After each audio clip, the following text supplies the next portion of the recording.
Всем здорово, народ! Чтобы жизнь малины не казалась, решил пройти хардкор челлендж. Не знаю уж, насколько уверенно и много я буду в этом участвовать, но вот судя по вашей сегодняшней реакции, посмотрим, интересно вам это или нет. Поэтому всем приятного просмотра, погнали смотреть видос. Но я тут подумал, мне в моей ситуации было бы логично либо создавать мага, либо друида, либо воина. Но, по-моему, за воина качаться и в целом хардкор челлендж проходить это какой-то BDSM. То есть это уже немножко другая игра, не World of Warcraft, а World of... сами додумайте. Поэтому, наверное, все-таки я остановлюсь на маге и, скорее всего, прокачаю мага. Ну и плюс потом уже в high-level контенте можно было бы спокойно за мага побегать, как PvP-шку, так и PvE-шку. Но также и за друида в целом можно. Пишите, что думаете в комментариях, ну а я пока что просто первый денек начну, поиграю за мага. Под будущее ПВП для мага выбираю себе созвездие часового из доступных. Ну и, понятное дело, в прокачке тоже поможет. Лишний раз выживем. Создать, let's go. Выход в игровой мир. Ну все, понеслась. Вы уверены, что хотите начать испытание один шанс? Мы уверены, пацаны? На самом деле я не очень уверен, но живем мы только один раз, поэтому let's go. Так, ну все, первый босс качалки был побежден. Отображение себя и группы у меня унесет плашечками. Дебафы здесь, бафы справа сверху. Мой портрет просто слева сверху, чтобы не мешался. Это у меня отображение таргета, панельки спеллов. Отображение хпшки маны, дополнительная панель. Ну, вроде все прикольненько, так минималистично, функционально, как я люблю. Поэтому первый босс был побежден. Летим дальше, берем первый квест у Мегалодона. Let's go. Вот это я вот понимаю, уже хардкор челлендж. Только, кстати, надо вот это чуть-чуть сюда переместить. Во, вот теперь вообще идеально стало. Хардкор челлендж был начат. Полоска опыта, конечно, такая немного странноватая, но типа ладно, окей. Значит, мотыльки, наши первые противники. Ну вот насколько мне вообще много опыта дадут за убийство? Ну вот челиксы проверим. Мне нужно 400 опыта на левелап. На вевап нужно 400 опыта. А за одного мотылька дают 50. Окей. Ну это первый левел. В общем, главное мне не забыть в моменте, что это у меня вообще хардкор режим включен. То сейчас загорю, 3 мотыльков от них подохну. И все. И персонажа у меня больше не будет. Ложных надежд не питаю. Я понимаю, что это затея минимум часов, ну я не знаю, на 100, допустим. Тут же, получается, никакие бонусы к опыту вообще не работают. Ни выходные, ни фласочки. Даже донатные фласочки не работают, прикиньте. Смотри, меня уже зажимают. Ну тут, кстати, можно играть в пати, если у вас разница в левелах не больше 5. То есть, если у тебя 10-й у чела там 14-15, вы можете играть в пати и бегать спокойно, мобов убивать, квесты выполнять. Это прикольно. И также прикольно то, что у тебя здесь отдельный, получается, аукцион. Кстати, я вот не уверен, аукцион здесь вообще работает или здесь можно только трейдами обмениваться? Я знаю, что ты можешь обмениваться предметами и там золотом только с теми игроками, которые также участвуют в хардкор режиме. С обычными игроками ты обмениваться не можешь и в целом вообще никак взаимодействовать не можешь. Но вот что по поводу аукциона? Аукцион здесь тоже отдельный для хардкорщиков или он вообще не работает в принципе? И только через чат, через поиск спутников искать народ и с ними обмениваться. А у меня, кстати, мана закончилась, подожди. На огненные шары мне не хватает. Boom! Execute! Второй левел. Вы достигли 2 уровня. Nice, let's go. О, кстати, я совсем забыл, что мне уже еще расовые кнопочки надо поставить тут на панельку. Да-да-да, тут хардкор режим, здесь такое не прощается, нужно это все использовать. И вопрос, мне мои способности будут автоматом добавляться, да? Или так все-таки сделали как на классике, и мне придется подходить к учителю, разговаривать с ним, и только после этого я смогу купить себе навык. Вот это вот интересно, нужно будет проверить. Чародейским интеллектом бафаемся, очевидно, let's go. Но на самом деле вот активка, да, PvP-шная найт-эльфов, она на самом-то деле имба для хардкор режима, то есть мы можем так вот сагрить мобов, или на меня могут напасть, допустим, из-за угла. Я могу это не заметить, да? Меня очень больно пробивают, и я просто под защитой теней клацаю, ну, типа активку найт-эльфов, и все, я прячусь. Все мобы от меня отагриваются, я выживаю 100 из 100. Они, конечно, потом заново могут на меня загореться, когда я сделаю какое-то действие, какой-то мув, но, тем не менее, опция такая присутствует. Можно, если что, просто нажать под защитой теней, спрятаться и не двигаться. Ждать, пока у тебя, там, я не знаю, через 1 000 000 лет, через 1 000 000 часов отрегенится все здоровье, отрегенится вся мана, и только потом попытаться там еще раз как-то убежать. Ну, или, знаете, хотя бы КД блинка подождать, или КД глыбы, потому что, по сути, в этом инвизе можно стоять бесконечно, если ты действия никакие не предпринимаешь, насколько я знаю. Я могу ошибаться, но вроде бы это именно так и работает. Соответственно, меня ничто не сможет убить в моменте. Это приятно. Также у нас еще есть ПВЕшная активка найт-эльфов, я про нее, кстати, не шарю, он, по-моему, что-то увеличивает мне урон и захил. Наносимый урон, творимое исцеление увеличивается на 5%. А получаемый магический урон снижен на 10% на 10 секунд. Ну, короче, просто по КД будем так вот клацать. КДшка у нее маленькая, всего лишь 30 секунд. Ну да, окей. Под ПВЕ прикольно. То есть быстрее убиваю мобов, если что, могу подхилиться. тоже эффективнее. Ну и приятно, кстати, что магический дэмэдж по мне будет пониженный проходить. Поч нет. Берем, пацаны, берем, let's go. Так, ну окей, я себе второй левел набил, но мне надо по квестам уже идти. Ну-ка, бабочку стычки, давай. Бэйм! Жекомка, let's go. Кстати, звука удара посоха не было, я походу убил ее не тычкой. Но согласись, в этом что-то есть. В этом что-то есть. В хардкор-режиме, в целом, в прокачке. Это такие ностальгические чувства у тебя вызывает. Ты чилишь, спокойно себя ведешь, никуда не торопишься. Тебе не интересны все вот эти вот тачки, яхты. Знаете, я преисполнился в своем познании. Эти миллиардов планет я уже прожил, как бы. Вот такой вот вайп у классики. Это прикольно. Это прикольно. Позволяет тебе отвлечься от суеты. Чисто зачилить. Ведь ради этого мы в игры играли раньше, пацаны, только чтобы зачилить. А сейчас вот эти все гонки за эффективностью. Ну, не всегда, конечно, но тем не менее. Мы стали от этого отходить, мы стали это забывать. Вот! Возвращаемся к истокам. Так, значит, я взял 2 квеста, теперь мне нужно убивать бабочек и убивать, соответственно, вот эти вот мутации зловещие. Соответственно, то, чем я и занимался пару секунд назад, только теперь уже официально, так сказать, по контракту. Даже мне нужно не убивать бабочек, мне нужно с них кровь еще подбирать. Хорошо. А вот мутации просто можно гасить. Это нормально. Но у меня, я так понимаю, скоро начнутся проблемы с маной, если я ничего не путаю. Хотя, кстати, Night Elf, опять же. Night Elf, созвездие часового. У них здесь пассивки есть на реген. Где? Нужно его найти. Вот, применение способностей и заклинаний с шансом 25%. Вот основное там 9 силы рун, ярость, энергии или 6% от базового запаса маны. То есть, по сути, в Night Elf магия прям лютых проблем с маной не должно быть. Понятное дело, если буду нон-стоп кастовать, у меня рано или поздно мана закончится. Но в любом случае это будет медленнее, чем если бы играл за, не знаю, там, какого-нибудь чела без этой пассивки. Вообще, в целом, раса найтельфов на Сирусе перебафана. Даже по сравнению с актуалом.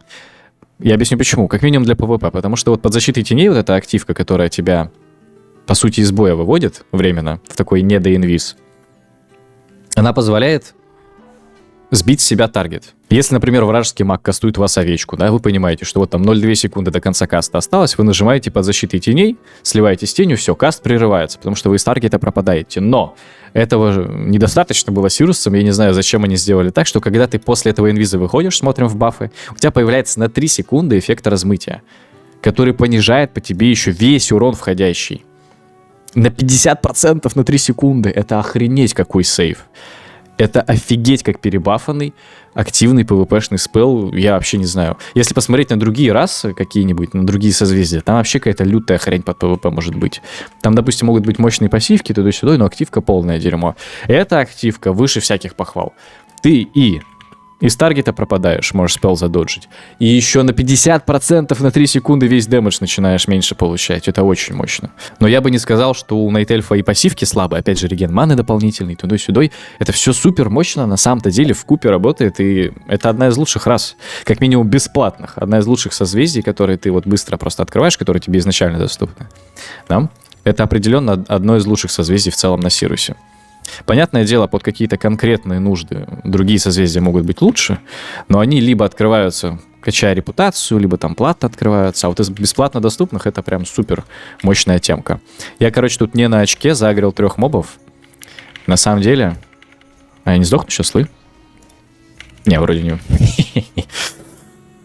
Да, вот он. Я просто сейчас с вами вот разговаривал, заговорился. У меня-то активка на КД. Я понимаю, что у меня всегда есть второй шанс, как бы, да? Если я слишком много загрел, я всегда могу слиться с тенью, нажать и выжить. Но в данной ситуации у меня было КД еще 30 секунд на данную штуку, и, короче... А прикинь, я бы 3 раза подряд, я не знаю, миссанул огненным шаром. Все, GG's был бы, сейчас бы нового перса создавал. Хардкор-челлендж закончился бы, не успев начаться. Приятно. Вот, не знаю, бегаю, что-то убиваю мобцов. Как-то вот я с супер лютой зачилкой подошел. Мне кажется, это правильно. Не нужно пытаться проходить хардкор-челлендж максимально быстро. Ну, опять же, если у тебя только не стоит такая изначальная задача. Надо получать удовольствие от процесса. Тогда это будет Legendary. Так, окей, мотыльков мы перебили. А нет, не перебили. Еще один фиал с кровью нужен. Окей, хорошо. Let's go. 1 кровь и 2 мутации нужно повалить. Тем, кстати, времени у меня 3-й левел. Мне надо отслеживать, на каком левеле мне дают следующий спелл. По-моему, был 4-й, да. На 4-м левеле у меня Frostbolt появляется. И вот нужно будет проверить, он мне автоматом станет доступен. Или нужно будет к учителю подойти. По сути, на хардкор-челлендже могли бы сделать необходимость подойти к учителю, а-ля просто чтобы еще усложнить процесс прокачки, еще его замедлить и так далее. Но это уже ладно. Блин, вот это, конечно, мороженый доспех, прикольная темка, но пока у тебя только один спелл, довольно скучно. Бегаешь, типа один заспамил, моба убил. Ну ладно, что я хочу, второй левел, правильно? 3-й левел, жакомки. Пока успех, я уже чувствую эти money, деньги. Let's go, пацаны. Еще чуть-чуть осталось, и будет легендарная победа на хардкор-челлендже. Да будет благословена твоя семья. Так, надо будет акцент, короче, подделать еще получше его, да? Поношенные туфли берем. И еще, кстати, здесь же фамильки нельзя никак вообще надеть. У меня их как бы нету, я бы их и так не смог надеть. Но, чисто в теории, фамильки, если они у тебя имеются, то на хардкор-режиме ты никак не можешь их все равно экипировать. И поэтому, ну да, в общем, любые шмотки или бафы, которые дают тебе повышение опыта, здесь недоступны. Че, прикупить штанцы за 7 брони? Сколько? 47? Давай я лучше куплю, короче, смотри. Умом работаем. Нужно максимально эффективно использовать ресурсы, правильно? Тонкие перчатки мне за 23 медных дают 6 брони. Тут за 47 медных плюс 7 брони. То есть, ну, как будто бы не то. Просто куплю себе перчи, надену их и буду кайфовать. Nice, let's go.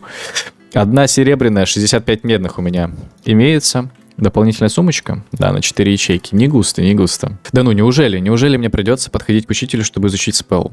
Вот интрига пока держится до 4-го левела. Надо чуть-чуть подкачаться, 60% апнуть, и мы поймем.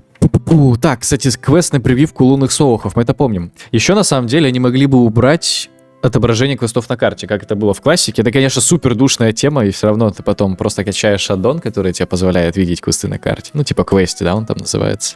Но, тем не менее, если они хотели бы максимально упороться в хардкор, могли бы еще убрать отображение квестов на миникарте. То есть ты должен был сам их искать чисто по описанию. Вот читаешь квесты, понимаешь, куда тебе надо идти, выполняешь. Вот это было бы интересно, с одной стороны.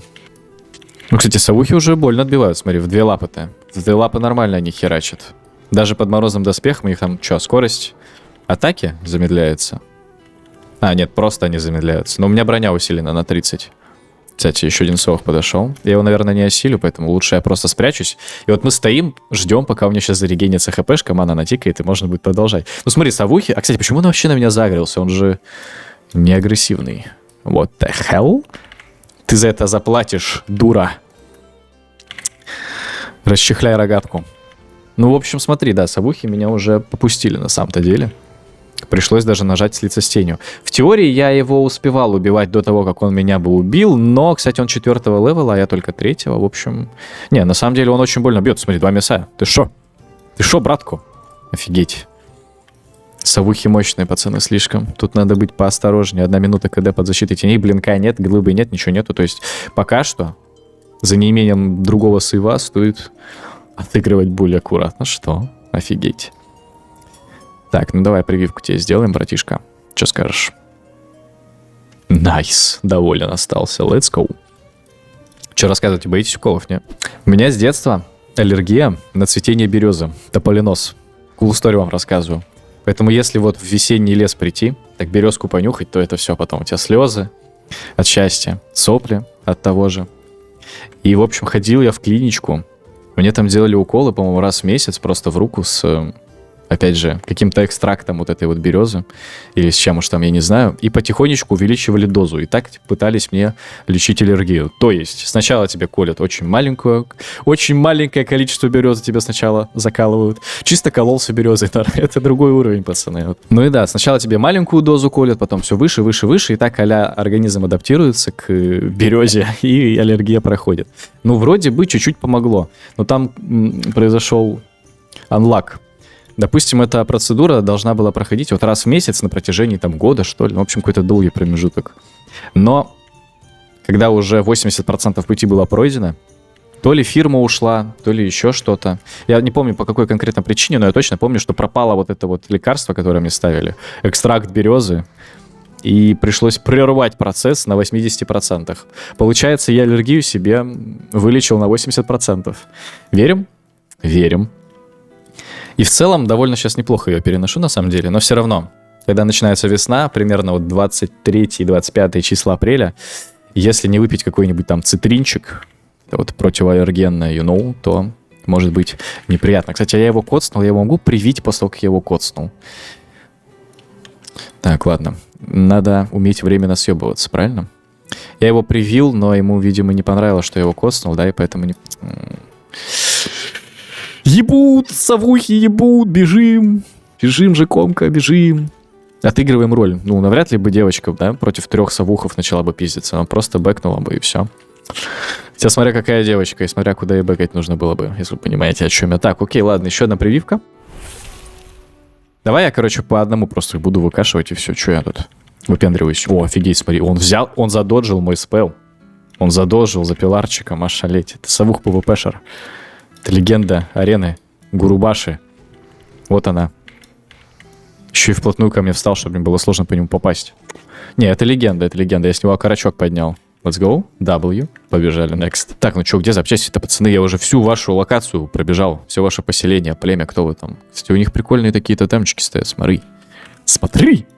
Только во время прохождения хардкор-челленджа ты замечаешь такие моменты. Смотри, какую локацию нашел для скриншотика чисто в Телеграм. Сейчас сделаю постик такой. Кстати, подписывайся на Телеграм. Там у меня анонсы, вся информация и так далее. Оповещения о стримах. Я не знаю, у них здесь есть какой-то вожак или нет, чтобы я с ним переговорил. Он мне, по-моему, запчасть одну зажал. Я, в общем, уже все здесь обижал. 3 запчасти из 4 собрал. 4 просто тупо нет, я не знаю. И они все какие-то агрессивные, знаешь, они на меня смотрят косо. Мне здесь некомфортно находиться, какой-то буллинг происходит. Мне нужна просто 4-я запчасть, пацаны, я съебусь. Какой-то... Тут просто уже ритуалы происходят. Я такую локацию, если честно, действительно не помню даже, чтобы тут прям какие-то огромные чучела стояли. Как они это сделали? Вот скажи мне, что это за череп совуха? Почему он в 3 раза... Какие 3? Посмотри на голову вот этого Савинского. Да? На морду вот это вот посмотри. Просто микро-череп. И вот это вот ебальничек просто огромный, горящий. У них где такие совухи-переростки вообще были? Не, я ничего не понимаю, реально. Посмотри, какая огромная башка вот этого совиного просто медведя. Она раза в 4 больше, чем стандартная. Почему у них сейчас нету вот таких вот гигантов-совухов? Где совухи-гиганты? Почему они вымерли? Почему в преданиях о них ничего не рассказывается? На самом деле здесь прям реально какая-то секта совиная. Давайте мы отсюда пойдем, пока меня тут... Все, найс, смотри. Сейчас мы сдадим 2 квеста, я апну 4-й левел, и мне будет сразу понятно, нужно ли будет дополнительно к учителю подойти ради изучения способности, или она мне автоматом станет доступна. Это вот момент интересный, такой, знаете, определяющий сейчас дальнейшую игру и дальнейшую судьбу. Вот крой, кстати, умом сделал, видите, мне штанишки дали, а я перчатки купил. Если бы я купил тогда штанишки, я, по сути, деньги на ветер. Усиление брони на 50, повышение силы. Ну, сила нам не нужна, поэтому, да, просто броню берем. Да, автоматом стало доступно. Окей, хорошо. Но теперь я уже полноценный маг, да? И как бы намекаю, что пить придется много, потому что мана будет заканчиваться, конечно. Блин, а сотворение воды разве магу на 4-м левеле вообще было доступно? Или это чисто сирусовская фишка? Так, штанишки надеваем. Надел штанишки. Теперь у меня еще и имеется фласочка, тоже ее будем сохранять. Здесь, короче, все сохраняем, вообще ничего не выкидываем, все будем использовать. Потому что, ну, блин, в моменте резко зарегенить себе почти фулл хп. Луль. Так это же 2-я жизнь буквально. Берем. Берем. Эликсир защиты пока юзать не буду. Ну и все, и получается, мне нет смысла подходить к наставникам магов, да, вообще никакого, потому что спылы автоматом добавляются. Ну ладно, окей. Это не то, чтобы добавляет хардкорности, это добавляет душности, поэтому проблем нет. С другой стороны, это лишняя голда, которую нужно было бы тратить. Потому что вот на самом деле, когда я играл на Личе классик, пока ты качаешься, ты, если голду не фармишь, там, если не продаешь, знаешь, там, не знаю, руду, траву какую-нибудь, хотя бы на аукционе, хотя бы, то тебе реально не хватает денег на прокачку спылов просто. Не то, что уж там верховую езду изучить и животных купить. Нет, тебе даже просто на спылы не хватает уже. Это, конечно, нонсенс. Борщеедка 4-го левела тоже, смотри, тут бегает у нас. Созвездие варвара. Ну-ка, интересно, можно дуэль жесткую, флексовую замутить? Это паладин, да? Дуэли запрещены. И что, даже дуэли насмерть запрещены? А почему так? На актуале были разрешены дуэли насмерть. То есть ты можешь тупо принять дуэль, и в случае поражения твой персонаж умирает. Это же прикольно, нет? Почему тут так не сделали? Вот, осталось мне, в общем, самое главное, это выяснить по поводу аукциона. Доступен он или недоступен среди хардкорщиков. Потому что если доступен, то в целом это хорошо. Опять же, тогда будет смысл собирать траву, руду, продавать ее просто. Какую-то голду получать. И шмотки, возможно, покупать. Потому что, я так понимаю, тут через чат всякие сеньки могут продавать. Это прикольно. А по поводу подземок, тут что? Поиск группы будет вообще доступен? Или нужно будет тоже через поиск именно чат искать себе команду, чтобы в подземку залететь. А разве такое было? Я не понимаю. По-моему, такого раньше не было, что если ты агришь одного моба, желтого, ну не агрессивного, да, нейтрального, то агрится еще один. Это, по-моему, с гуманоидами работало, но это же не гуманоиды, это цветочки-то элементали. Чё-то я такого не помню, пацаны. Добро пожаловать. Бонжорно. Смотри, курточка на 7 брони у нас имеется. Че, будем брать? Че думаешь? Ну, смотрим, нормальная такая. 47 всего лишь медных стоит. Давай возьмем, нормально. Мне нравится. Она такая уже какая-то. Даша-путешественница теперь выглядит более-менее. Платье ей не идет. Знаешь, в платье бегать просто мобов там по лесу, стрелять такое себе. А вот это уже нормально, это уже боевой какой-то эквип. Да вроде нет, мужик. Вроде не можешь мне все. Так, зашибись. Вот побежала радостная. Побежала. Ну, все нормально. Теперь можно даже на персонажа смотреть. Че, какая, кстати, вам больше всего нравится броня по трансмогу? Тканевая, кожаная, латная там и так далее. Вот на актуале там это уже, знаете, такая граница начинает стираться. Там можно и латы себе найти, которые как ткань выглядят, и наоборот. Ну, понятное дело, в своих все-таки рамках, но тем не менее. А вот на 3.3.5, конечно, от вида брони много зависит по трансмогу. Прям солидно различаются, конечно. Это хорошо, на самом деле. Так, ну чё, я тогда вот здесь пока что офну. В целом прикольно, мы побегали с вами. Я думаю, что хардкор-челлендж попытаемся все-таки пройти. Не уверен, что я продолжу его именно за мага делать. Возможно, я себе друида создам. И не уверен, что буду проходить его именно в соло. Скорее всего, еще с челиксом одним побегаем. Пишите, короче, комментарии. Интересно было бы вам посмотреть на хардкор-челлендж дальше или нет. Сирусовец пробежал мимо. Верим. Подписывайтесь на телегу, там вся информация, дополнительный контент, гайды PvP-шные, это у меня на бусте, скоро, видимо, PvE-шные тоже там будут. На этом я видос заканчиваю, народ, всем удачи, всем чао, всем пока.